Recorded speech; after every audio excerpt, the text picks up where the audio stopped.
चलें, एकांत पक्ष दोष।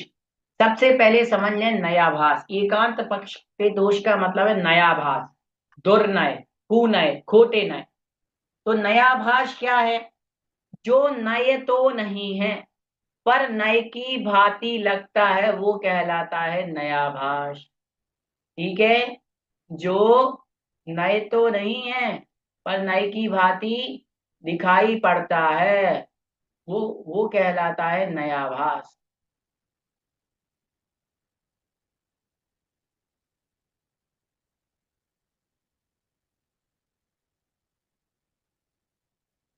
चलिए, तत्कथनम। बोलिए, तत्कथनम। तत्कथनम। तत्कथनम। तत्कथनम अर्थात वह कथनम किस प्रकार से है, वह एकांत पक्ष दोष किस प्रकार से है, वो बता रहे। अगला सूत्र, तथा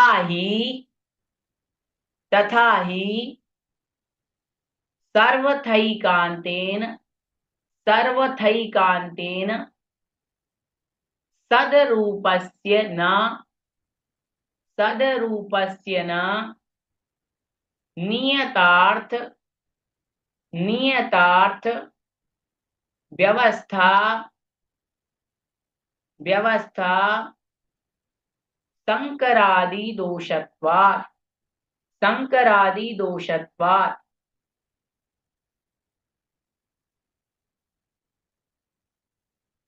तथा ही सर्वथैकान्तेन सदरूपस्य,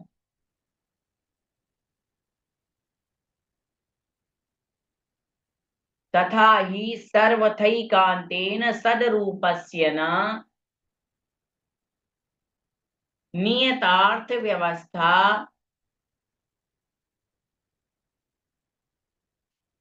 संकरादि दोषत्वात्।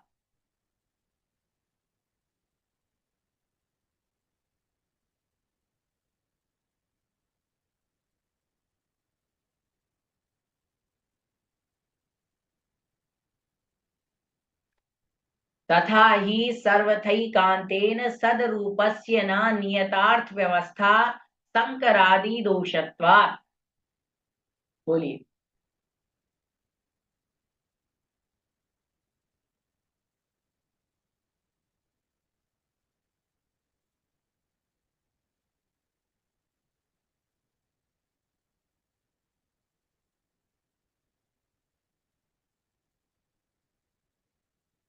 चलें, समझते हैं सूत्र को। तथा ही सर्वथा एकांतेन, संधि विच्छेद करने पर बनेगा सर्वथा एकांतेन सदरूपस्य न नियतार्थ व्यवस्था तक्रादि दोषत्वात्। देखिए, शंकर आदि 8 दोष होते हैं। शंकर आदि कितने दोष होते हैं? 8। आप चाहो तो शंकर आदि 8 दोषों के नाम लिख लो। सबसे पहला है संकर दोष। पुस्तक में भी लिखे हैं पीछे पेज नंबर 162 पर, संकर दोष। दूसरा है व्यतिकर दोष। तीसरा है विरोध दोष। चौथा वैयाधिकरण दोष। पांचवा अनवस्था दोष। छठा संशय दोष। सातवां अप्रतिपत्ति दोष। और 8वें नंबर के दोष का नाम है अभाव दोष।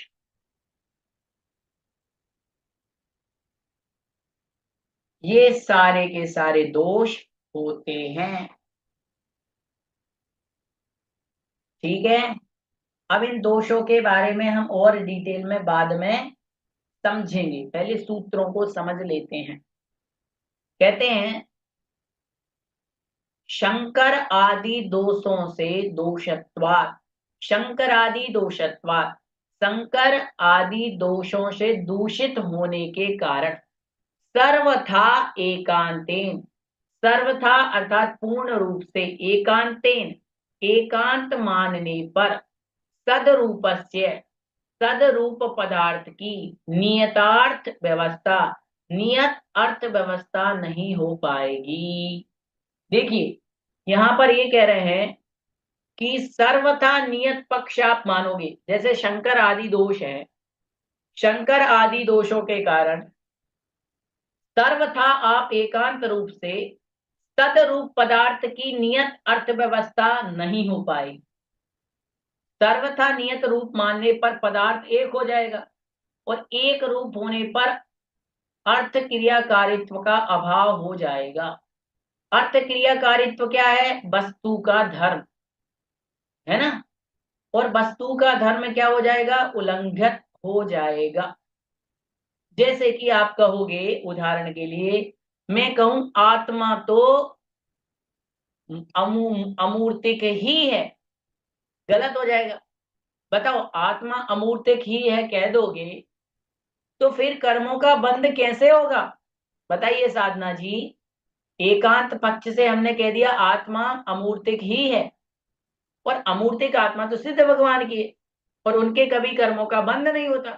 फिर हमारी आत्मा कौन है? हमारी आत्मा यदि अमूर्तिक है तो फिर ये कर्म कैसे बंध रहे? क्योंकि अमूर्तिक आत्मा में तो कर्म बन ही नहीं सकते, जिसमें स्पर्श नहीं, रस नहीं, गंध नहीं, वर्ण नहीं, उस आत्मा में कर्म कैसे बंधेंगे? नहीं बंध सकते। इसीलिए आत्मा को व्यवहार न्याय की अपेक्षा से संसारी जीव के मूर्तिक मानना पड़ेगा। तो आत्मा को सर्वथा एक रूप से आप अमूर्तिक नहीं मान सकते। यदि अमूर्तिक मानोगे तो व्यवस्था गड़बड़ा जाएगी, संसार का ही अभाव हो जाएगा। इसीलिए कहते हैं एकांत मानने पर पदार्थ की अर्थव्यवस्था मतलब वस्तु का स्वरूप नहीं ठहरता है। ठीक है, जब भी इसमें अर्थ क्रिया कारित्व की चर्चा की जाएगी तो वस्तु का धर्म माना जाना, उसका अर्थ क्या है? वस्तु का धर्म। जैसे हम कहें आप सब गृहिणी हैं, गृहिणी का अर्थ क्रिया कारित्व क्या है? घर चलाना। माँ का अर्थ क्रिया कारित्व क्या है? बच्चे की देखभाल करना। पत्नी का अर्थ क्रिया कारित्व क्या है? पति की सेवा करना। बहू का अर्थ क्रिया कारित्व क्या है? सासू माँ ससुर जी की सेवा करना। अर्थ क्रिया कारित्व का मतलब है वस्तु का धर्म। ठीक है, पेंसिल का अर्थ क्रिया कारित्व क्या है? लिखना, है ना? ऐसे। अगला, तथा सदरूपस्य सकल शून्यता प्रसंगात, तथा सदरूपस्य सकल शून्यता प्रसंगात, तथा सदरूपस्य सकल शून्यता प्रसंगात। बोले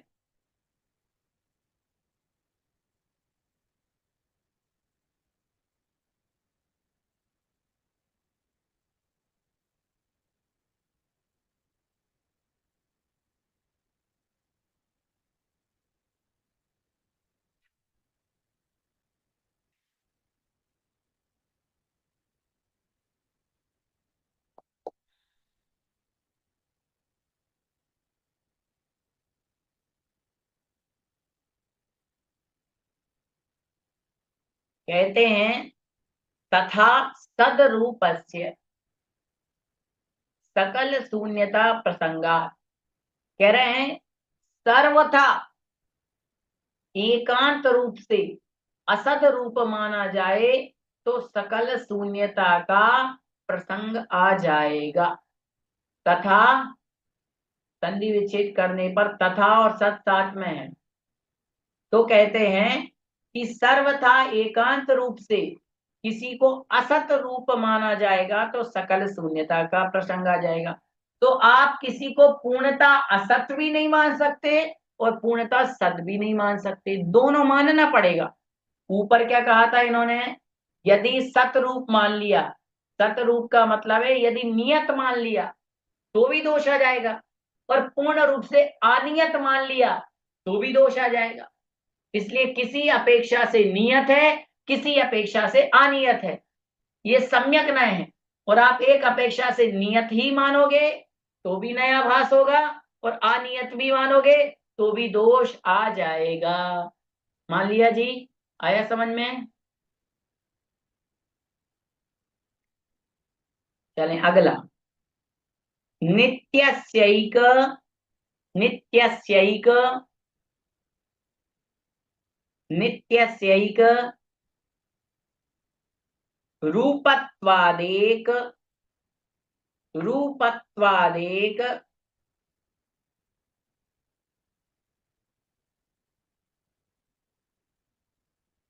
रूपस्यार्थ, रूपस्यार्थ क्रियाकारित्वाभावः, क्रियाकारित्वाभावः नित्यस्यैक रूपत्वादेक, नित्यस्यैक रूपत्वादेक रूपस्यार्थ क्रियाकारित्वाभावः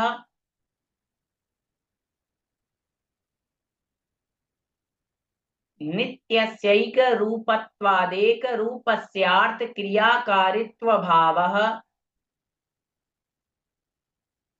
अर्थ क्रियाकारित्वाभावे द्रव्यस्याप्यभावः, द्रव्यस्याप्यभावः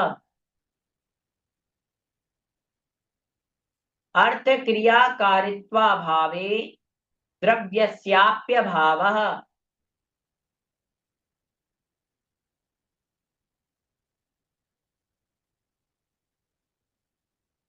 नित्यस्यैक रूपत्वादेक रूपस्यार्थ क्रियाकारित्वाभावः अर्थ क्रियाकारित्वाभावे द्रव्यस्याप्यभावः।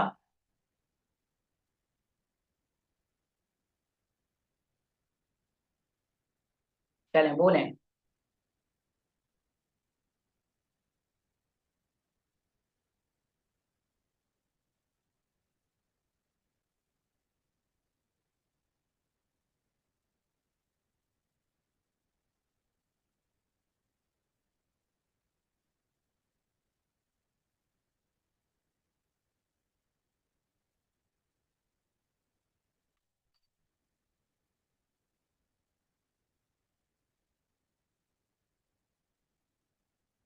चलें बोलें, 3-4 बार सूत्र को बोल लीजिए।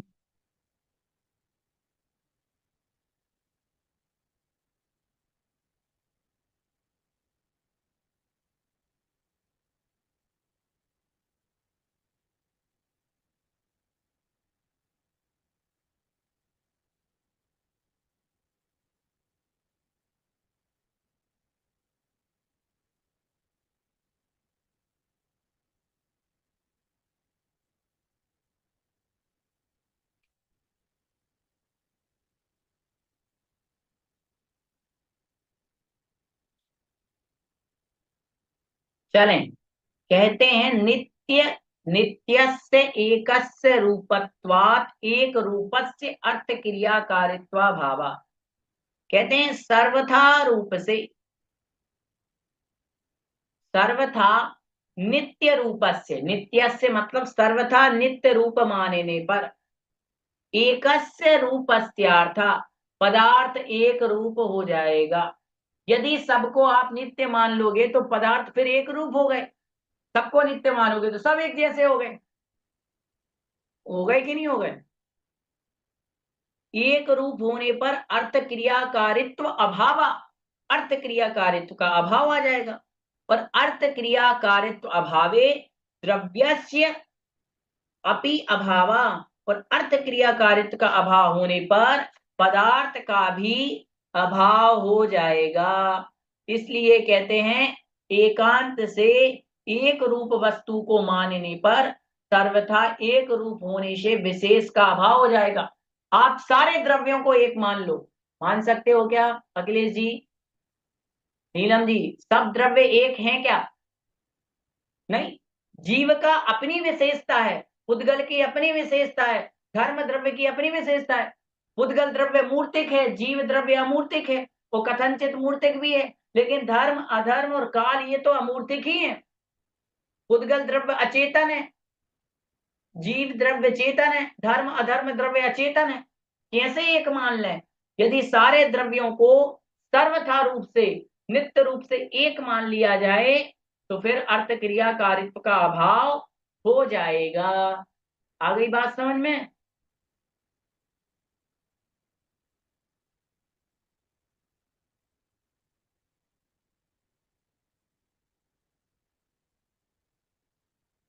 आई बात समझ में? जैसे सामान्य से आपने कहा गाय, तो क्या संसार की सारी गाय एक जैसी हैं? क्या गाय एक जैसी ही होती है? नहीं ना।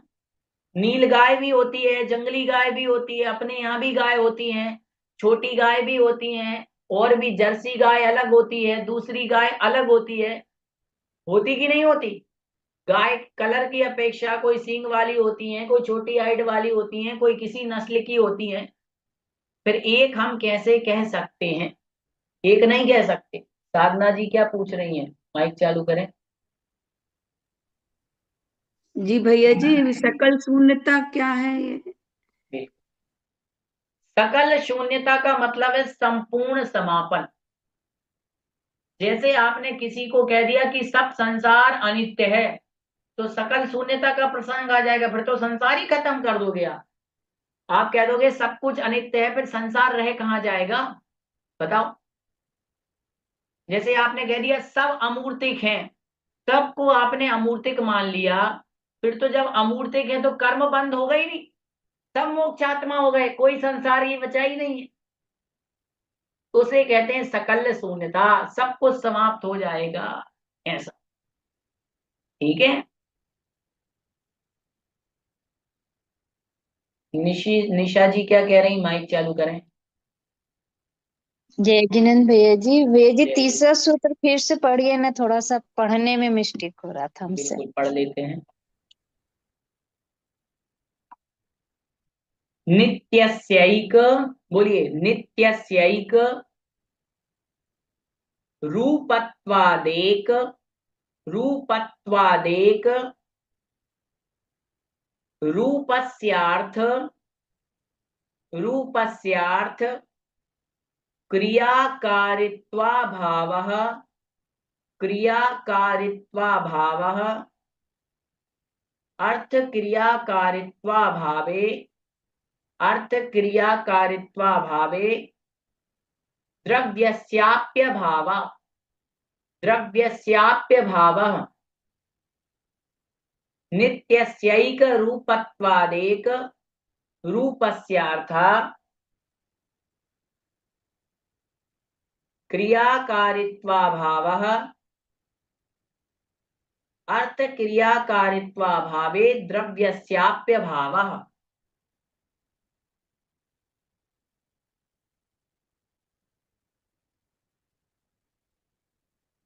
अर्थ क्रियाकारित्व का अर्थ हमने आपको बताया, वस्तु का धर्म का, वस्तु का धर्म क्या है, वस्तु का स्वभाव क्या है, ऐसा।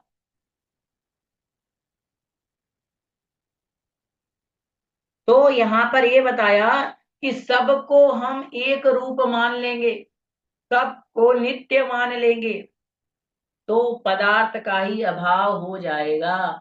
इसलिए सबको नित्य नहीं मान सकते हैं, सबको एक नहीं मान सकते हैं। ठीक है। जब द्रव्य कहेंगे तो सब द्रव्य हैं, लेकिन द्रव्यों की विशेषता में जीव द्रव्य का काम अलग है, उद्गल द्रव्य का काम अलग है, ये ध्यान रखें आप। ठीक है। अगला, अनित्य पक्षेपी, अनित्य पक्षेपी निरन्वयत्वात्, अनित्य पक्षेपी निरन्वयत्वात् अर्थ क्रियाकारित्वाभावः, अर्थ क्रियाकारित्वाभावः अर्थ क्रियाकारित्वाभावे अर्थ क्रियाकारित्वाभावे द्रव्यस्याप्यभावः द्रव्यस्याप्यभावः अनित्यपक्षेपि निरन्वयत्वात् अर्थ क्रियाकारित्वाभावः अर्थ क्रियाकारित्वाभावे द्रव्यस्याप्यभावः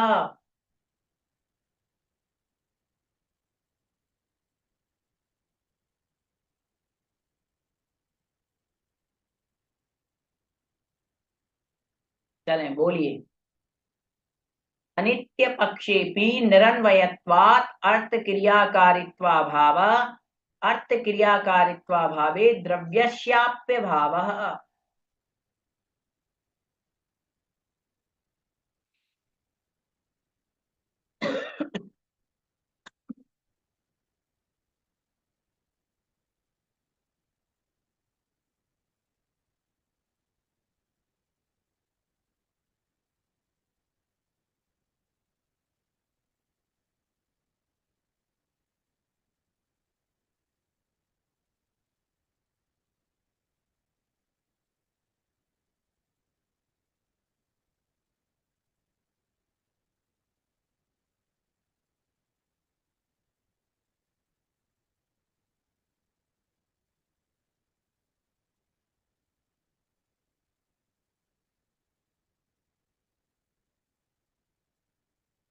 चलें सूत्र बोलना आ गया।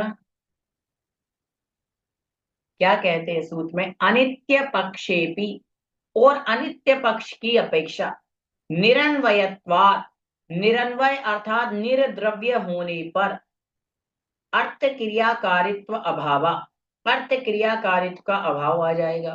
पर अर्थ क्रियाकारित्व अभावे पर अर्थ क्रियाकारित्व का अभाव होने पर द्रव्यस्य अपि अभावा द्रव्यस्य अर्थात द्रव्य का भी अभाव हो जाएगा। कहते हैं यदि सर्वथा अनित्य पक्ष में भी निरन्वय अर्थात निर्द्रव्य होने से हम किसी को मान लें अनित्य। अनित्य अभी हमने चर्चा क्या की थी? सबको एक रूप मान रहे थे। अब कह रहे सबको आप कैसा मान लो? अभी चर्चा उसकी चल रही थी, नित्य की चल रही थी। अब सबको अनित्य मान लो। अभी चर्चा चल रही थी कि सारी की सारी चीजें यदि हम नित्य मान ले में, जीव को पुद्गल की पर्यायों को भी नित्य मान ले तो दोष है। अब अनित्य मान लोगे तो भी दोष है। जैसे कि पर्याय अनित्य है। सारी बात समझ में श्वेता जी?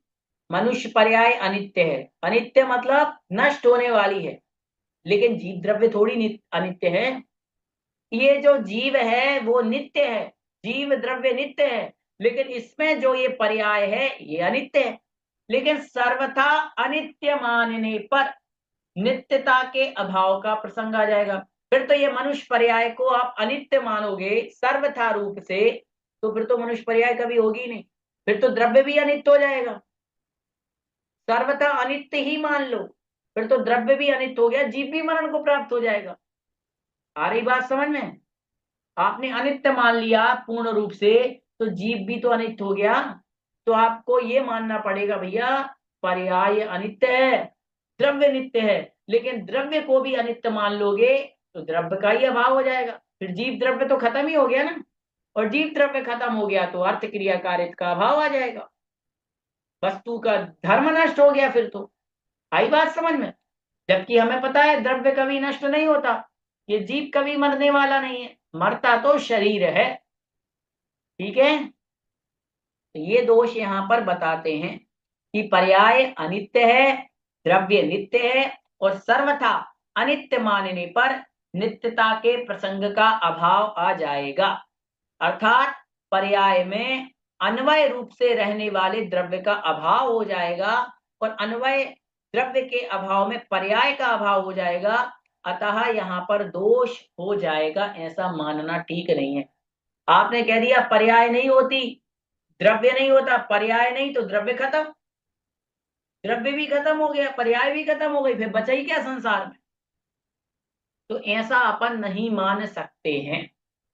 ठीक है, कई लोग मानते हैं, चार्वाक दर्शन वाले, यावत जीवे सुखम जीवेत ऋणम कृत्वा धनम पवेत भस्मी भूतस्य देहस्य पुनरागमनम कुता। जब तक जियो ऋण लेकर के घी पियो, फिर बाद में मर गए तो किसने देखा है। ऐसी उनकी मान्यता है। बोले खाओ पियो मौज करो, ऋण लेकर के घी पियो, मरने के बाद तो देह को अग्नि में मिलना ही है, किसने देखा। अरे भैया, अगली पर्याय में आत्मा जहां जाएगी वहां तो मुंह दिखाना पड़ेगा, ये नहीं सोचते। वो तो कहते खत्म हो जाता, फिर किसने देखा। तो एक हो गया, पुद्गल और जीव को एक मान लिया, पर्याय और जीव को एक ही मान लिया उन्होंने। पर्याय खत्म, द्रव्य खत्म, जबकि ऐसा नहीं होता है। पर्याय अनित्य है लेकिन द्रव्य तो नित्य है, ऐसा मानना पड़ेगा। पर्याय को आप सर्वथा नित्य नहीं मान सकते। आई बात समझ में। पर्याय को सर्वथा नित्य मान सकते क्या साधना जी? नहीं। नित्य मानी जाएगी सुमेरु पर्वत की पर्याय।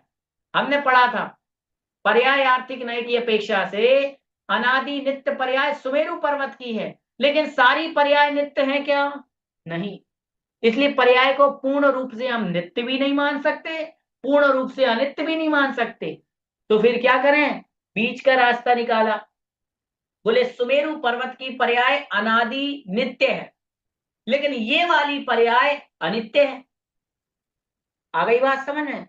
सुमेरु पर्वत की पर्याय नित्य है, कभी नष्ट नहीं होगी, लेकिन हमारी मनुष्य पर्याय अनित्य है। ऐसा रास्ता निकालना पड़ता है। आप एक बात पे डटे नहीं रह सकते, नहीं तो एकांत पक्ष का दोष आ जाता है। ठीक है, अगला, एक रूपस्यैकांतेन, एक रूपस्यैकांतेन, बोलें, एक रूपस्यैकांतेन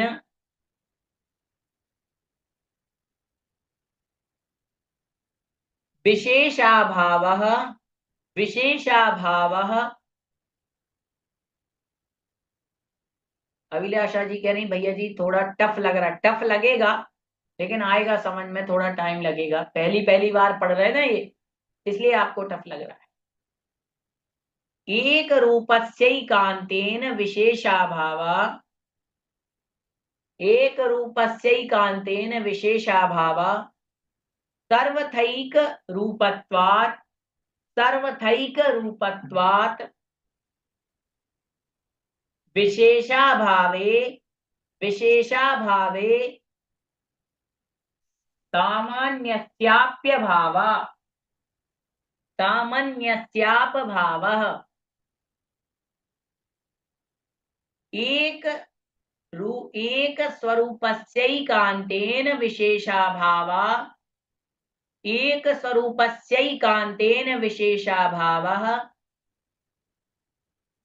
सर्वथैकान्, सर्वथैक रूपत्वात्, सर्वथैक रूपत्वात् विशेषाभावे सामान्यस्याप्य भावः।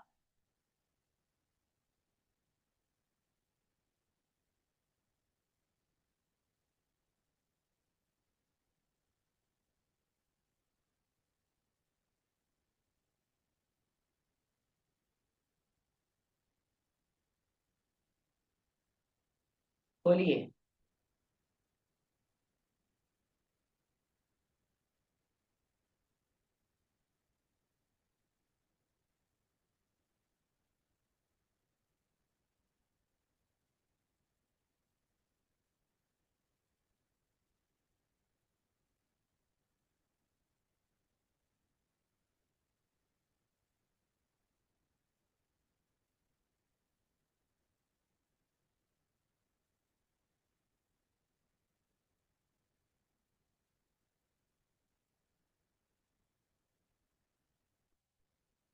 चलें, बोलना आया।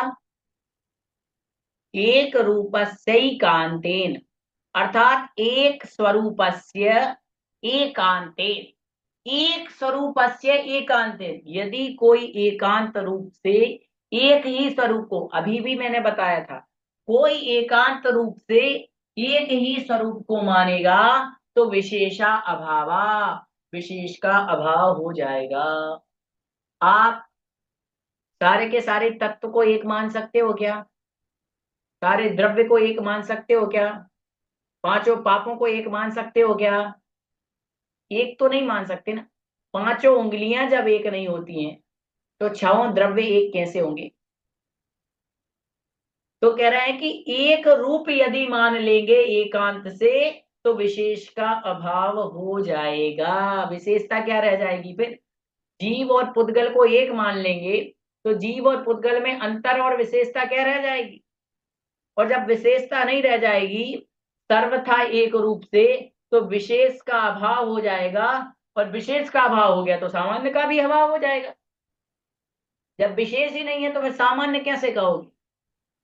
तो वो कह रहे हैं एकांत से किसी भी द्रव्य को, पदार्थ को एक रूप मानने पर सर्वथा एक रूप होने से विशेष का अभाव हो जाएगा। और विशेष का अभाव हो गया तो कहते हैं कि सामान्य का भी अभाव हो जाएगा। जिस चीज में कोई विशेषता ही नहीं है तो सामान्य कहां से होगा? बताओ। दो ही चीज तो होती है, सामान्य और विशेष गुण। पर जब सामान्य गुण विशेष गुण है ही नहीं तो सामान्य गुण भी नहीं होंगे, चीज ही खत्म हो गई फिर तो। ऐसा इसलिए यहां पर कहते हैं कि वस्तु को एक रूप से एक नहीं मान सकते। देखो अभी हम लोगों ने चार पांच सूत्र पढ़े, उनका मैं आपको थोड़ा सा रिवीजन बता देता हूं क्योंकि आप लोगों को विषय थोड़ा सा कठिन लग रहा है। हम लोग पढ़ रहे एकांत पक्ष दोष। एकांत क्या कहलाता है? किसी भी वस्तु के एक पक्ष को स्वीकार करना। श्वेता जी ये समझ लो हर चीज के दो पहलू होते हैं, कम से कम हर चीज के दो पहलू होंगे, होते कि नहीं होते? कहते ना आप लोग एक सिक्के के दो पहलू होते हैं, ऐसा सुना?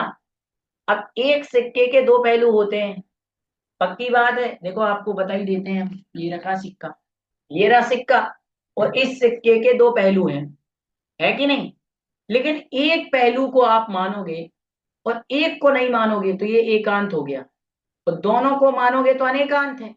तो जो दोनों को मानता है वो नए है, और जो केवल एक को ही मानता है वो एकांत पक्ष दोष है। आगम की भाषा में कहते हैं नयाभास या कुनय, खोटे नए, दुर्नय, ये पर्यायवाची हैं। समझ गए? तो चर्चा यही चल रही है कि एक ही पक्ष को मानने पर क्या दोष होगा, ये एकांत पक्ष दोष है। तो कह रहे हैं कि यदि पूर्ण रूप से किसी भी पदार्थ को नित्य मान लें तो दोष होगा कि नहीं? दोष होगा भाई। कोई भी चीज नित्य थोड़ी है। बताओ नित्य है क्या? आपके आजू बाजू जो दिख रहा है वो पूर्ण रूप से नित्य है क्या? नहीं। पूर्ण रूप से अनित्य है क्या? अनित्य भी नहीं है। कथनचित नित्य है, कथनचित अनित्य है, अलग अलग अपेक्षा से। ये पुद्गल है इसलिए ये नित्य भी है, और पुद्गल की ये पर्याय है सफेद कलर, इसलिए अनित्य है। ये सफेद कलर की पर्याय तो नष्ट हो जाएगी, हो जाएगी कि नहीं हो जाएगी? इसलिए आप पूर्ण रूप से नित्य मानते हो, एकांत पक्ष का दोष आ जाएगा। अनित्य मानते हो तो एकांत पक्ष का दोष आ जाएगा। आ गई बात समझ में? वस्तु को एक मानते हो तो दोष आ जाएगा। तो वही यहां पर बात बता रहे हैं कि एक पक्ष को मानने पर दोष आ जाएगा। ठीक है, नित्य मान लिया आपने। अब मुझे बताओ, सुदर्शन मेरु जो सुमेरु पर्वत है उसकी पर्याय तो नित्य है, लेकिन क्या तुम्हारे घर की पर्याय भी नित्य है? घर हमेशा रहेगा क्या? बताओ, मंदिर हमेशा रहेगा क्या? ये अरे ये नष्ट होते रहते हैं, ये नष्ट हो जाता है ये सब चीज। तो वो पर्याय, इसलिए पर्याय को हम पूर्ण रूप से नित्य नहीं कह सकते हैं। ठीक है, और नित्य ही कह दिया तो पर्याय भी नित्य हो गई और द्रव्य भी नित्य हो गया। फिर ये मनुष्य पर्याय कभी नष्ट होने वाली नहीं है, भटकते रहो संसार में। और अनित्य कह दिया पूर्ण रूप से तो भी दोष आ जाएगा। अनित्य कह दोगे पूर्ण रूप से तो शरीर तो अनित्य है, साथ में आत्मा भी अनित्य हो जाएगी, मतलब आत्मा भी मरण को प्राप्त हो जाती है, और आत्मा मरण को प्राप्त हो जाएगी ऐसा मानोगे तो चार्वाक दर्शन का लक्ष्य हो गया, मिथ्या दृष्टि हो गया। चार्वाक दर्शन ऐसा मानता है। तो आ गई बात समझ में? तो ऐसा थोड़ा थोड़ा करके हम लोग समझेंगे तो समझ में आता जाएगा। अब आज तो अपन लोगों का समय हो गया, कल पढ़ेंगे। अर्थ क्रिया कारित्व क्या है मैंने बता दिया। वस्तु के धर्म को अर्थ क्रिया कारित्व कहते हैं। वस्तु का जो धर्म होता है वो अर्थ क्रिया कारित्व कहलाता है। जैसे जल का धर्म क्या है, शीतलता, वो अर्थ क्रिया कारित्व है। ठीक है, जल का धर्म क्या है, शीतलता, दूसरों की प्यास बुझाना। बोधि समाधि परिणाम शुद्धि स्वात्मोपलब्धि शिव सौख्य सिद्धि चिंतावणिम चिंतित वस्तु दाने वंदमानस्य ममस्तु देवी नोवार्णमुखा।